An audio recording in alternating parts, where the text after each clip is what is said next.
AOK, the voice of the community. That's Killer Mike's new track with Big Boy, um, Kill Jill. Mike, that thing is hidden. When y'all record that?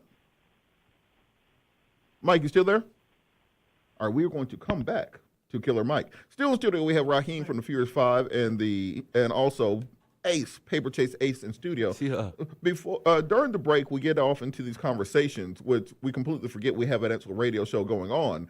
But Rahiem, I wanted to direct this to you. How do you think lyrically and flow wise hip hop has evolved from the time that you started to where it's at today?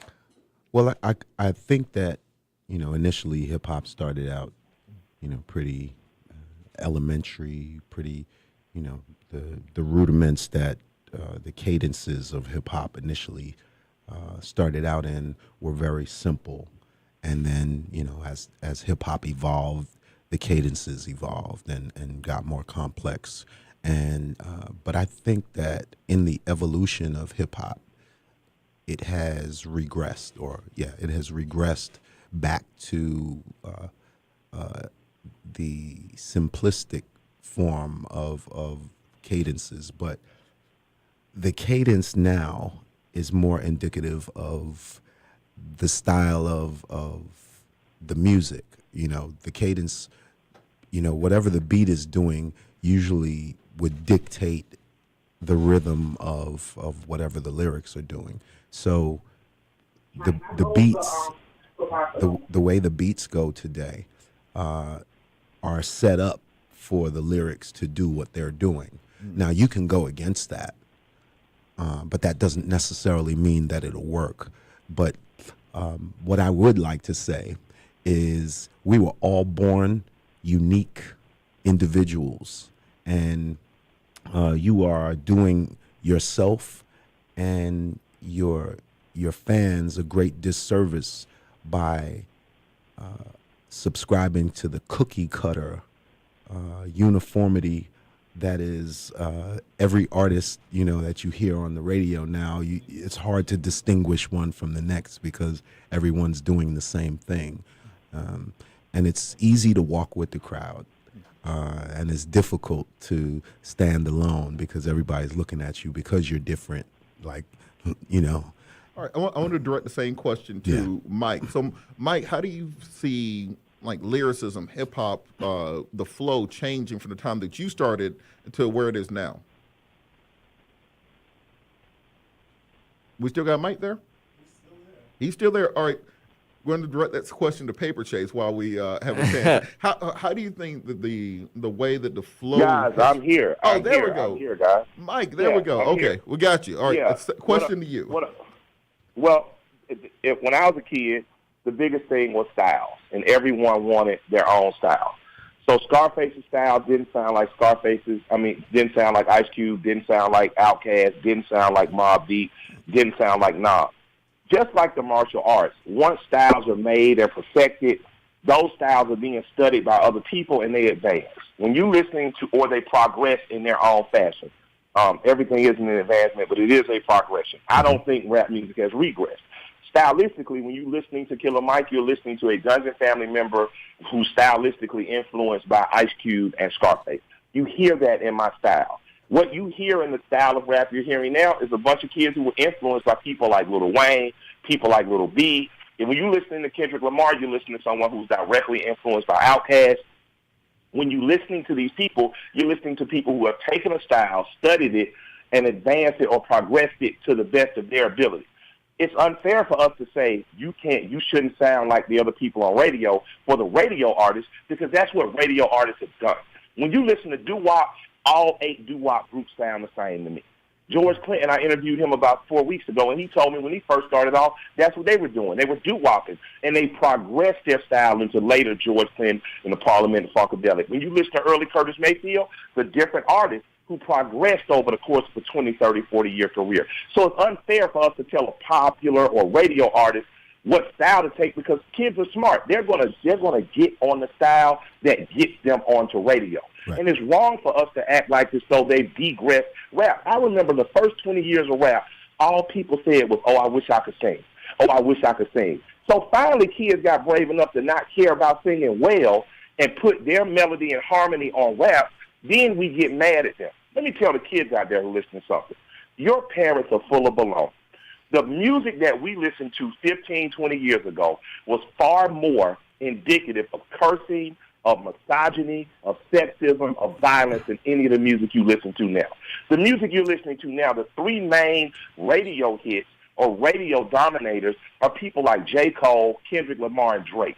All of these guys respect women, talk respectfully to and about women, and make music that's considered a positive, whether it's conscious positive or it's just like girls in the office who don't get offended by a Drake lyric. Now, the guys that kids put on the top, whether it be 21 Savage or Thug or currently the Migos, those records come directly out of the lineage of Black Braggadocio, which started over 100 years ago before any of us were born.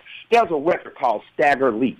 I want you guys to look that record up. I want you to read the lyrics, because in the lyrics tell you Stagger Lee killed a man named Billy. They were gambling.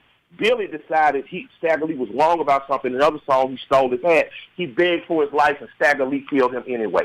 This is what your great-grandparents were listening to. Your great-grandparents were calm and decent and respectful people, so you're not going to convince me that somehow because you listen to 21 Savage, I'm supposed to think you a thug.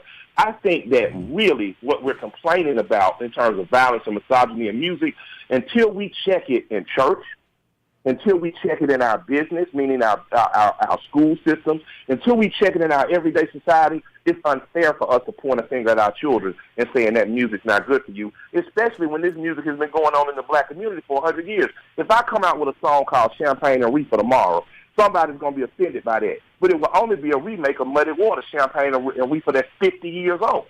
Give me champagne when I'm thirsty, reefer when I want to get high. That's not a Young Thug lyric. That's a Muddy Waters lyric. So how is that any worse for me? What's worse for black people is the ability to get jobs. Right. What's worse for black people is the ability to have a business. And what's worse for black people, like places like Atlanta City School Board, is our Atlanta City School Board and our school boards making schools horrible for children. All right, Mike, let me let Rahiem hop in right here on this. Rahiem, I know you wanted to hop in on the same topic. Yeah. What I was going to say with regards to what Killer Mike was saying is when I said that hip-hop has regressed, I don't necessarily mean that as a negative thing, because in the evolution of anything, everything goes back to what it once was, with slight variations. So with regards to, all of the MCs or rap artists that you named, Killer Mike, that are from the lineages of, the Dungeon Family, all of the whole hip hop family tree is indicative of the innovators from where it is today, and that goes without saying. And with regards to the lyric content, what my main point is that today's hip hop, as far as on mainstream radio, it lacks the diversity that was once indicative of hip hop of the late 80s, when Run DMC. I find that to be very untrue, though, because that's always been the complaint about radio. When Public Enemy was the biggest rap group in the world, they weren't played on radio. And right. The complaint used to be initially was that they were never played on radio. Public Enemy wasn't played on radio. Well, maybe here. I think might get no. My brother, you can't. Brother, you weren't everywhere. Brother, but played on Mix Show. But I'm a historian about the craft that I do. Okay, you're a historian, and I'm not. Who knows Chuck D? Who talks to Chuck D? Chuck D is my brother. I do lectures with him, Mike. Hey, well, let's all do lunch next week, and let's let Chuck tell you how New York radio didn't shaded them, while at the same time that was their first two songs. Right, hold on, we gotta go to a break. Hold on, y'all keep the crunk going. We gotta go to a break. If y'all have lunch, invite me. I want to go. I'm being completely free. I want to go. If y'all have lunch, invite me. We can do it at my house. I'll put some chicken on the grill. We can do this. Hip Hop Summit at my house. Don't let these kids believe that Public Enemy and Outkast got heavy radio play. Oh, no. Radio play. Yeah, no, not no, across yeah. the not across the board. What I'm talking about with regards to Public Enemy is, all right. So Rebel Without a Pause and My Uzi Weighs a Ton were their first two releases in New York. Now I don't know what was going on here in Atlanta, but New York radio didn't jump on the records. But then New York radio didn't jump on Public Enemy besides Mix Show. In terms of all rap was played on Mix Show sometimes. Right. So Public Enemy, Two Live Crew, NWA, Ghetto Boys were all non-radio acts. You heard Will Smith on radio. You heard various Booty Shake in the South. You heard stuff like LOG and the Bulldogs, and or maybe some commercially viable groups out of New York. But rap wasn't played on the radio even full time until the mid or late 90s. Red Alert, Mike, Mr. Magic, we- all of those we gotta people go to a break and were pay some indicative bills. of breaking We gotta those pay records. bills. All right, we'll be back after break. Keep this conversation going. Me and Ace are just shutting up because y'all clearly y'all got this. No, Yeah. these legends, man. We gotta let the legends Y'all talk. got this. Check it out. Take notes. We know when to shut up. All right, going to a break. All right. News and Talk 1380 WAOK, the voice of the community.